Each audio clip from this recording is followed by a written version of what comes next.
Bonsoir à tous, ravi de vous retrouver pour ce nouveau bulletin d'information locale. L'actualité ce soir sera notamment axée sur l'application du Code du travail de droit commun à Mayotte. À l'approche de ce grand rendez-vous pour le 101e département, les acteurs locaux s'y préparent et les institutions du territoire tiennent des tables rondes pour présenter cette nouvelle disposition. Le point au cours de cette édition. Bienvenue à tous, voici les titres de votre JTM. La CCI Mayotte, en partenariat avec la DIECT, a organisé cet après-midi une réunion d'information et d'échange à destination des chefs d'entreprise et des syndicats patronaux de l'île. Objectif, les informer sur la transposition imminente du Code du travail de droit commun. Mais alors, quel changement pour les patrons? Réponse en ouverture de votre journal. Cet après-midi, la vice-rectrice Nathalie Costantini a convié les médias à une conférence de presse. Manifestation de parents d'élèves, droit de retrait, revendications syndicales, l'objectif était de faire le point sur l'actualité chargée des derniers jours. Plus d'informations au cours de cette édition. La police municipale de Mamoudzou vient de s'équiper d'un système de géolocalisation pour ses véhicules. Objectif, intervenir plus efficacement et rapidement. Une nouvelle technologie qui vient confirmer l'investissement de la mairie de Mamoudzou dans la priorité de son programme, la sécurité dans le chef-lieu. Reportage à la fin de votre journal. Au chapitre de l'emploi, nous sommes bientôt à un mois de l'application du Code du travail de droit commun.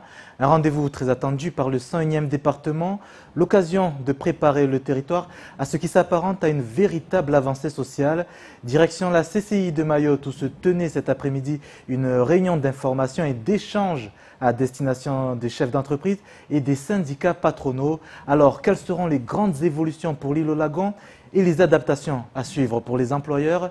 La réponse dans ce reportage d'Adèle Laurent. La salle était comble cet après-midi à la réunion d'information organisée par la CCI et la DIECT. Les chefs d'entreprise sont en effet venus en masse trouver des réponses à leurs interrogations. Et pour cause, cette adaptation du Code du travail de droit commun à Mayotte aura des incidences organisationnelles et financières à mettre en place dans des délais contraints pour les entreprises. Les impacts au niveau de l'organisation, mais cette fois-ci dû aux 35 heures, où là aussi il va falloir penser à revoir le schéma de l'entreprise pour que chacun reste aux 35 heures, les heures supplémentaires, etc. Les changements au niveau des bulletins de salaire dus aux heures supplémentaires qui peuvent arriver, etc. Donc ça fait beaucoup de choses en si peu de temps et avec un gros impact quand même sur l'entreprise. On a vu par exemple que les 35 heures pour les moins de 20 salariés, c'est au 1er janvier 2019, etc. Il y a quelques dispositions comme ça qui sont faites pour accompagner les TPE-PME. Et quand on sait que chez nous, les entreprises de moins de 20 salariés, c'est plus de 95%, ça veut dire qu'il y a encore un tout petit peu de temps pour les petites entreprises pour s'adapter. Mais il n'empêche, ça vient très vite. Le rôle de la DIECT, mais aussi de la CCI, est d'accompagner ces entreprises dans ces mutations à venir, même si les chefs de celles-ci restent sceptiques. C'est pas mal, mais il faut apprendre. Il faut beaucoup de choses. Il faut prendre le temps. C'est la loi. Quand il faut, hein. C'est une réunion d'information très intéressante parce que ça permet de lever surtout les ambiguïtés. Après, à voir, hein. On écoute et puis on voit de quelle manière on va pouvoir appliquer ça. C'est vrai qu'en si peu de séances d'information, c'est assez compliqué. De toute façon, on savait très bien qu'il y aurait une application qui allait se mettre en place. Donc, moi, j'ai essayé d'anticiper un petit peu. Et puis, c'est vrai qu'il y a des spécialistes du droit du travail, donc on essaie de s'appuyer sur eux. Je pense que ça va être compliqué quand même. Après, j'espère que les marchés vont se développer et qu'on arrivera un peu à avoir une trésorerie assez solide pour pouvoir appliquer tout ça. De toute façon, c'est une obligation, donc on n'aura pas le choix. Entre menaces et opportunités, cette application du Code du travail de droit commun permettra en tout cas d'avoir à terme les mêmes droits qu'en métropole. À voir dans quelques années si le bilan sera positif ou non. Et le Code du travail, il en était également question ce mercredi pour la Caisse de la Sécurité sociale de Mayotte, organisateur d'une matinée destinée aux employeurs du territoire. L'occasion durant cette rencontre d'aborder plusieurs thèmes comme la mise en œuvre de la tarification des accidents de travail et maladies professionnelles ou bien encore présenter les priorités en matière de prévention des risques professionnels. Le résumé de cette matinée dans ce reportage. 2018 approche à grands pas, le Code du travail de droit commun également. À bientôt un mois de l'application du dispositif dans le 101e département, les employeurs du territoire tiennent à s'informer à l'occasion d'une matinée questions-réponses organisée par la Caisse de la Sécurité sociale de Mayotte, dont le rôle sera essentiel dans les années à venir. L'étage de la sécurité sociale, déjà, ça va être d'intégrer complètement les nouveautés du Code du travail qui ne sont pas complètement bien expliquées et bien appliquées. Il y a des allègements de cotisations, il y a certaines catégories de professionnels qui vont être impactées directement. Notre rôle également, c'est de faire la prévention des risques professionnels qui va devenir un peu plus obligatoire, on va dire, au sein des entreprises. Et la Caisse doit accompagner également les entreprises dans cette prise de conscience de la prévention. Au menu également de cette demi-journée, la présentation de la tarification accident du travail et maladies professionnelles, la gestion des indemnités journalières ou bien encore les priorités en matière de prévention des risques professionnels. Tout cela en présence de la directrice de la Caisse nationale d'assurance maladie. L'objectif en fait de la branche, c'est d'éviter les accidents du travail qui sont par définition évitables. Mais évidemment, l'activité est variable selon les secteurs d'activité, les métiers. Donc on apporte non seulement une expertise technique, nous avons des contrôleurs de sécurité à la Caisse qui peuvent aider les entreprises à identifier leurs risques et à les prioriser pour pouvoir mettre en place des mesures de prévention. On a énormément de documentation et d'outils qui viennent de l'INRS, qui sont disponibles sur le site de l'INRS qui fait partie de la branche. Et puis éventuellement, dans certains cas, on peut aussi aider les entreprises à financer, à cofinancer des investissements en matière de prévention. Réussir l'application du Code du travail, l'enjeu est majeur et le dernier département de la République ne devra pas manquer ce grand rendez-vous.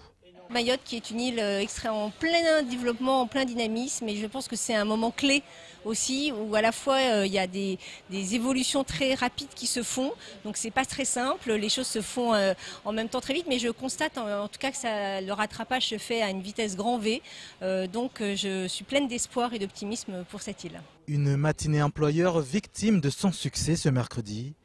La rencontre aura réuni près de 80 membres d'équipes dirigeantes privées et publiques dans une salle archi-comble. Sans doute la première d'une longue série pour les organisateurs. Dans l'actualité également ce mercredi, la circulation au ralenti ce matin dans les rues du chef-lieu à la suite d'une opération escargot menée par les chauffeurs de taxi. Des taximens en colère notamment contre les taxis illégaux et qui réclament aujourd'hui une revalorisation des tarifs. Et pour parler de ce nouveau mouvement, le président d'honneur du taxi, des artisans taxi. Bonsoir Hassan Mfongoulier. Bonsoir. Bienvenue dans ce 19h. Alors aujourd'hui vous dénoncez les taxis illégaux. Vous demandez l'aménagement d'arrêts de taxi, la hausse des tarifs ou exonération pour les tarifs qui sont en réglementation. Pour quelles raisons, tout d'abord, faire cette opération escargot? Oui, bonsoir. C'est que les artisans taxi, depuis plusieurs années, ils sont vraiment au rabais. Hein. Leur vie n'en dépend de leur activité. Donc, il y a environ plus de 5 ans qu'il n'y a pas eu hausse de tarifs. Bon. Il y a les arrêts taxis qui sont peu et disponibles, mais qu'on n'arrive pas à les utiliser. Pourquoi? Parce que les voitures de tourisme viennent y stationner, ce qui fait que les véhicules taxis ils reçoivent des amendes, des retraits de points, parce qu'ils n'ont pas des endroits à pouvoir s'arrêter, décharger les clients.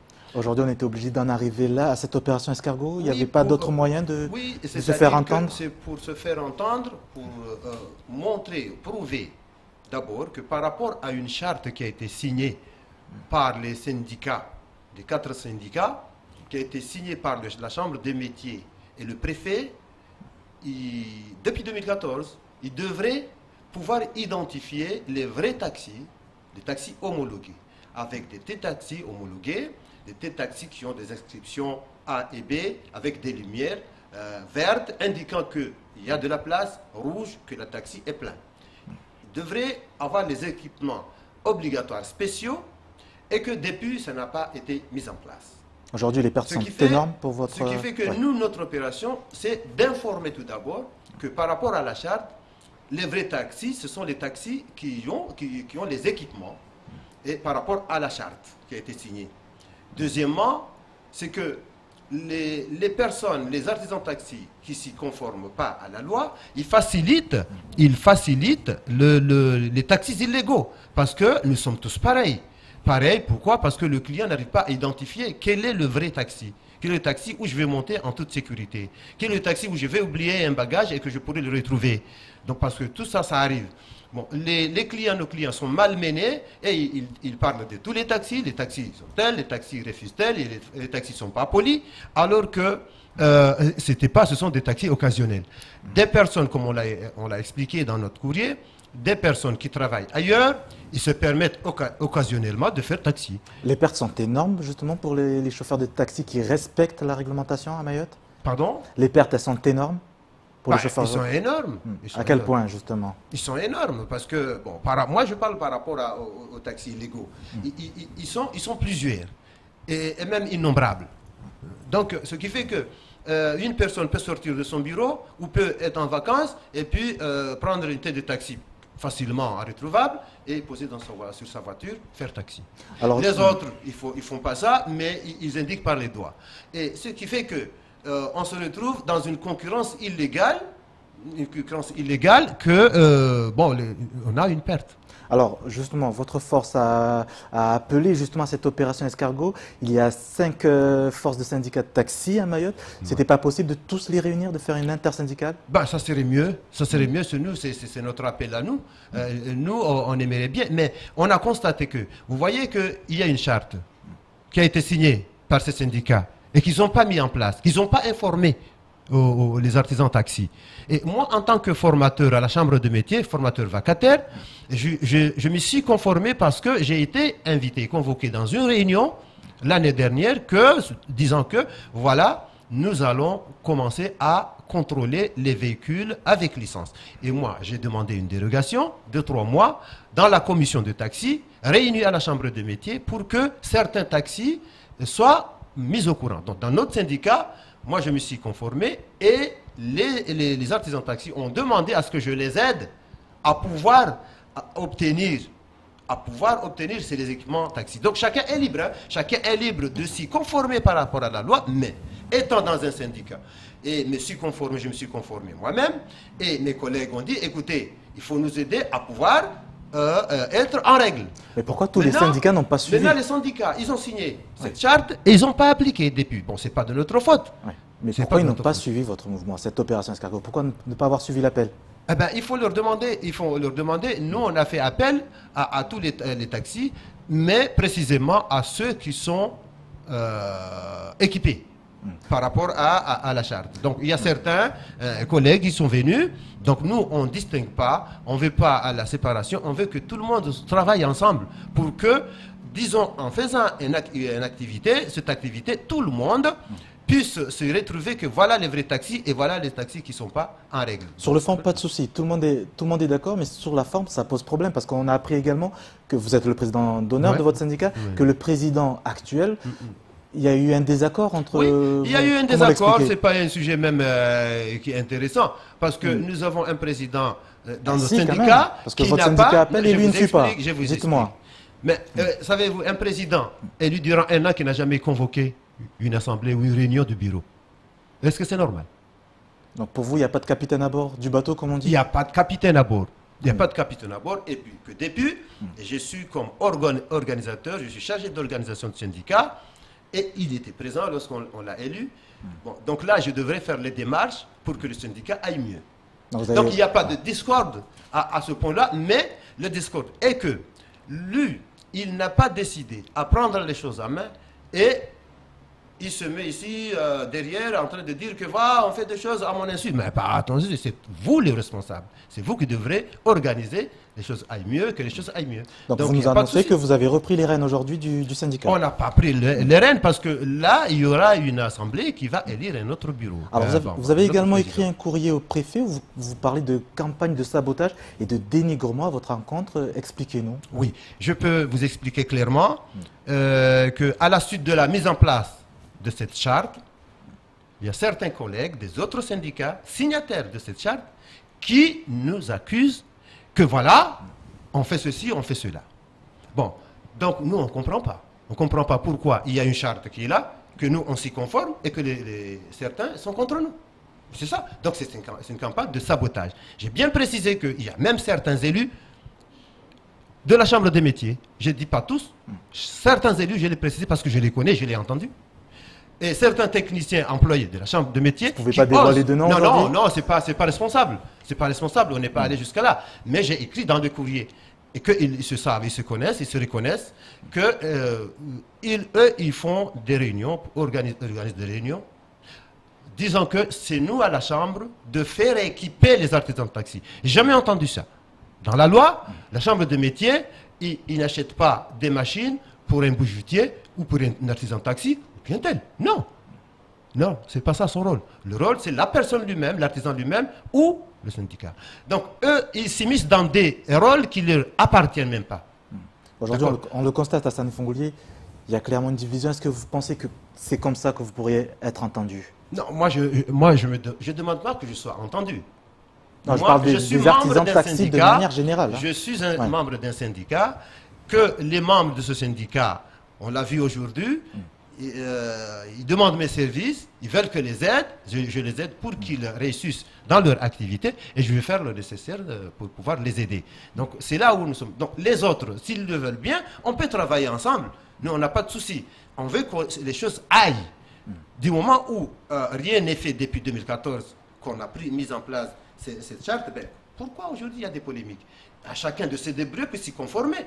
Bon, s'il y a un syndicat qui s'y est conformé, il y a d'autres syndicats qui peuvent s'y conformer facilement. Et là, il n'y a pas de souci. S'ils veulent qu'on travaille ensemble, on travaillera ensemble. Donc vous nous annoncez que des suites sont à venir dans votre mouvement? Je ne crois pas parce que je crois bien que le préfet a entendu nos doléances et qu'il va nous recevoir. Donc il attend notre petite demande. Réunion prévue voilà, une réunion. Mais il n'y a pas encore la date parce qu'on devrait lui remettre le courrier demain. Et puis après, on saura quand est-ce qu'on va. Ils vont nous recevoir. Merci à Salim Fongolier d'être passé par ce 19h. Merci à vous. Autre titre ce soir, après le fiasco, pardon, dans l'actualité également, excusez-moi, après le fiasco de l'élection du président de l'Interco Outre-mer, promis à Mayotte cette année, mais capoté à la suite de querelles politiques au niveau local, la guerre semble clairement déclarée entre deux camps. Une histoire rocambolesque où l'on retrouve les maires, soutien d'Ibrahima Saïd Maharifa, premier magistrat de la commune de Ntsangamouji, et les membres du syndicat des eaux, soutien d'un de ses délégués, Ahmed Rama. Souvenez-vous, il y a quelques jours, Abdullah Ariti, porte-parole des Républicains 976, dégainait la première flèche en remettant en cause la légitimité du maire de Ntsangamouji. Ce dernier, du même parti, lui répond aujourd'hui. Il y a comme un esprit de franche camaraderie au sein de la droite locale. On l'écoute. Par rapport à M. Ariti, je ne vois pas sa légitimité de venir ici parler à mon nom, surtout à mon regard, parce que si j'étais candidat, je suis candidat à la présidence de l'Interco Outre-mer, c'est pas parce que pour faire plaisir aux LR. Je rappelle une chose, c'est que ma candidature au niveau de l'Interco Outre-mer est soutenue par 4 intercos sur 5. Il y a la CADEMA, il y a l'Interco de la Petite Terre, celui du Sud et la 3CO. Je rappelle encore une fois, la 3CO, ce sont 2 communes LR qui se sont réunies pour créer la 3CO. Et je ne vois pas ici quelqu'un venir ici dire que ça doit être légitime que ce soit le syndicat des eaux. Moi, personnellement, je suis aussi un délégué du syndicat des eaux. Pourquoi je ne peux pas être candidat si c'est dans cet esprit-là? Autre titre ce soir en éducation, l'heure des explications a sonné par le vice-recteur de Mayotte. En fin d'après-midi, Nathalie Costantini a tenu une conférence de presse dans les locaux de l'Académie du département. Objet de toutes les critiques depuis de nombreuses semaines, la représentante de l'Éducation nationale est revenue sur l'actualité des derniers jours, ô combien mouvementée au sein des établissements scolaires du territoire. Le récit de Pierre Bellucci, Bastien Sabouré et Leslie Vimenet. Nathalie Costantini a décidé de faire le point. La vice-rectrice du département, lasse de ne lire et d'entendre que des choses négatives sur l'éducation nationale à Mayotte, a affronté les journalistes et répondu à toutes leurs questions. Elle a notamment évoqué la violence, mais aussi les rythmes scolaires, qui représentent pour elle une véritable plus-value par rapport à la diversité des activités proposées aux enfants.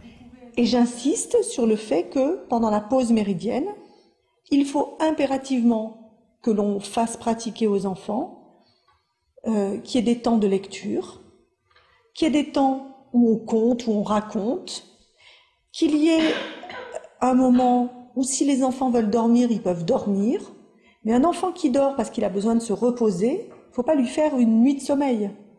Donc il dort 30 minutes, 45 minutes, ça suffit. C'est vraiment du repos. La vice-rectrice souhaite mettre l'accent sur la communication à une heure où le vice-rectorat est de plus en plus souvent pointé du doigt par les parents d'élèves ou encore les syndicats. Je pense que la communication, c'est un bon moyen d'éviter les interprétations, ça c'est sûr. Et en effet, moi je vous propose que nous puissions aller dans des collèges, dans des lycées. Vous avez demain un très beau travail qui est fait autour du jeu d'échecs au collège de Koungou. Ma chargée de communication essaye de vous communiquer le plus possible des manifestations où vous pourrez vous rendre pour vous rendre compte de ce qui se fait dans les écoles, ce qui n'empêche pas tous les problèmes que l'on peut rencontrer, mais je répète, les établissements scolaires sont des lieux de convergence pour les jeunes, pour la jeunesse, puisque plus de 60% de la population a moins de 25 ans. Et donc, je pense avoir la grande chance de les compter parmi les élèves que nous avons sur le temps scolaire.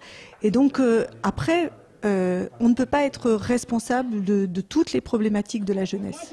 Si Nathalie Costantini en a assez que le vice-rectorat soit considéré comme à l'origine de tous les maux, elle souhaite aussi et surtout que l'image de l'éducation à Mayotte tende vers le positif. Je vous propose de venir me rencontrer quand il y a des choses qui se passent bien aussi, pour que nous puissions montrer à toutes les familles de Mayotte que l'école à Mayotte n'est pas quelque chose de monstrueux, mais c'est quelque chose qui est pris avec beaucoup d'engagement, qui est pris avec beaucoup d'intérêt et pour lesquels un maximum de personnel se mettent à disposition pour essayer de faire réussir les élèves. Rythme scolaire, manque de moyens, surpopulation, violence, ces mots ne cessent d'être associés à l'éducation sur le département. Néanmoins, il convient également de parler de toutes les actions positives qui prennent corps quotidiennement dans les écoles de l'île au Lagon. 19h et bientôt 25 minutes sur KTV. Merci d'être avec nous. À présent, le reste de l'actualité de ce mercredi 29 novembre dans les brèves de Pierre Bellucci et Leslie Vimenet. Par le biais d'un courrier, le président du CROSS Mayotte, Madi Vita, vient de saisir le président du conseil départemental et pour cause. Lors de la dernière commission paritaire qui s'est tenue le 21 novembre dernier, l'exécutif au CD a décidé de baisser les subventions de 529 410 €, soit moins 57% par rapport à l'exercice précédent. Madi Vita monte donc au créneau en ces termes, je cite, « Après avoir subi une année blanche en 2015, aucune subvention excepté les sorties, une première dans l'histoire, il est permis de conclure que votre discours politique n'est pas en adéquation avec les accompagnements financiers. Cette situation n'est plus tenable pour nos structures qui se retrouvent dans l'incapacité d'accomplir leurs missions les plus élémentaires relevant du service public pourtant. Tous les sports sont concernés et le président du CROSS conclut donc en demandant au président du conseil départemental de bien vouloir procéder à une révision de ses attributions de subventions avant la fin de l'exercice civil 2017. Les relations diplomatiques entre la France et les Comores se poursuivent. Lundi dernier, la nouvelle ambassadrice de France aux Comores a été reçue par le président de la République, Azali Assoumani. Elle a fait la demande suivante, je cite, « Monsieur le Président, je veux vous présenter un projet qui peut accompagner les Comores dans son développement et qui est déjà opérationnel dans de nombreux pays, notamment non loin d'ici à Madagascar. Un projet que nous réalisons en partenariat avec l'armée des pays pour une formation civique et professionnelle, avec une phase d'apprentissage dans un esprit qui repose sur la discipline militaire. Ce projet sera un projet comorien, encadré, intégré et accompagné. Nous mettrons à la disposition du projet 6 experts spécialisés dans la formation professionnelle et l'apprentissage. Le président Azali a répondu que ce projet l'intéressait au plus haut point, car il peut permettre de faire barrage à ces rapaces qui profitent de l'oisiveté des jeunes pour les embrigader. Par le biais d'un communiqué, la direction de Maïko vient de réagir au conflit qui dure depuis près de 5 semaines au sein de la société. Selon la direction, ce matin, un des cadres de la société qui conduisait un véhicule de livraison a reçu un projectile à l'entrée du village de Kangani. Toujours selon la direction, je cite, « Nous déplorons une nouvelle fois cette escalade de violence et ces actes d'intimidation qui s'expriment quotidiennement dans le cadre du conflit social qui a débuté le 27 octobre dernier. L'ensemble du processus est aujourd'hui bloqué par le fait que le syndicat CGTMA veut conditionner la signature de l'accord à l'abandon de toute poursuite et mesures disciplinaires que pourrait engager la société Maïko à l'encontre des grévistes ayant commis des actes illégaux. Ce regain de violence et la radicalisation de ces actes nous contraignent à demander le recours à la force publique pour que soit préservée l'intégrité physique des salariés non grévistes et des bâtiments de la société. Sécurité pour terminer avec l'utilisation d'un gadget synonyme de mini-révolution pour les agents de la police municipale de Mamoudzou. Leurs véhicules sont désormais équipés d'une puce de géolocalisation, un système qui doit notamment permettre de réduire les temps d'intervention et localiser beaucoup plus rapidement une patrouille en détresse. Présentation à la trace de cet outil de surveillance avec Bastien Sabouret. La police municipale de Mamoudzou s'équipe d'un système de géolocalisation. Un nouvel outil qui permettra d'apporter un soutien aux unités mobiles intervenant sur le terrain, et ce, en connaissant leur position. Le poste de commandement ne nous enverra pas un véhicule qui se trouve à Tsonzo pour une situation à Kawini. Il sait déjà qu'il a 2 véhicules placés du côté du marché et l'autre peut-être à Vétiver ou à Cavani. Et bien, il choisira l'un des deux qui est le moins occupé ou qui a une intervention, je dirais pas de moins d'importance, que toutes les interventions le sont, mais qui peut dégager rapidement pour rejoindre un point qui est le plus près de la patrouille. 6 véhicules, 2 scooters 125 et 4 voitures sont équipés. Le poste de commandement de la police municipale saura en temps réel où sont placés leurs véhicules, ce qui permettra de gagner de précieuses minutes en cas d'urgence. Un boîtier appelé traceur est installé dans l'habitacle. Ce traceur remontera les informations du véhicule à chacun de ses déplacements, comme nous l'explique le prestataire et consultant technique pour la police municipale. Dans ce traceur, il y a à la fois donc une antenne GPS qui va capter la position par les satellites du véhicule, et ensuite qui va les restituer avec une carte SIM vers les serveurs de l'opérateur, de l'éditeur du logiciel. La police nationale est également présente ce matin. Dans le cadre du partenariat entre police, la montée en puissance de la municipale ne peut que réjouir les autres acteurs de la sécurité publique. Nous sommes intéressés parce que nous aurons une remontée en temps réel de leurs interventions et lorsqu'ils seront par exemple en difficulté, nous pourrons intervenir beaucoup plus facilement. Il faut savoir qu'à terme, il y aura une liaison radio entre notre salle d'information et de commandement et le PC de la police municipale. L'outil permet certes d'être plus efficace pour intervenir, mais toute médaille a son revers. Connaître à la minute près le trajet utilisé par les véhicules de police amène à la possible surveillance de ces derniers. Le côté flicage, il existe dans tous les systèmes et dans tous les domaines. De toute manière, un policier, il est là pour exercer et représenter le droit de l'État, et de ce fait-là, normalement, il est dans les rails du droit et puis il exerce. La mairie de Mamoudzou, quant à elle, a décidé de déployer ce dispositif dans le cadre de la professionnalisation et de l'amélioration des conditions de travail de sa police. La sécurité reste la priorité numéro 1 du programme de la plus grande ville du département. Au-delà de cette géolocalisation, vous le savez aussi, nous avons mis en place la caméra ou la vidéoprotection. Les travaux sont en cours actuellement. Nous allons lancer dès l'année prochaine les travaux de l'éclairage public, la généralisation de l'éclairage public. Un éclairage public qui sera mis en place en 2019 d'après la mairie. La délinquance a augmenté en flèche ces dernières années à Mayotte. Conscientes de la problématique, les autorités allouent de plus en plus de moyens aux forces de l'ordre. Le traceur GPS est déjà en place dans les véhicules. Il sera opérationnel dans les prochaines 48 heures. C'est la fin de ce journal. Merci de nous avoir suivis. Dans un instant, les rediffusions des temps de parole de ce mercredi. Retrouvez la matinale de Coésie demain dès 6h. Je vous retrouve pour ma part à 19h pour un nouveau chapitre de votre actualité. Belle soirée à tous et à demain si vous le voulez bien.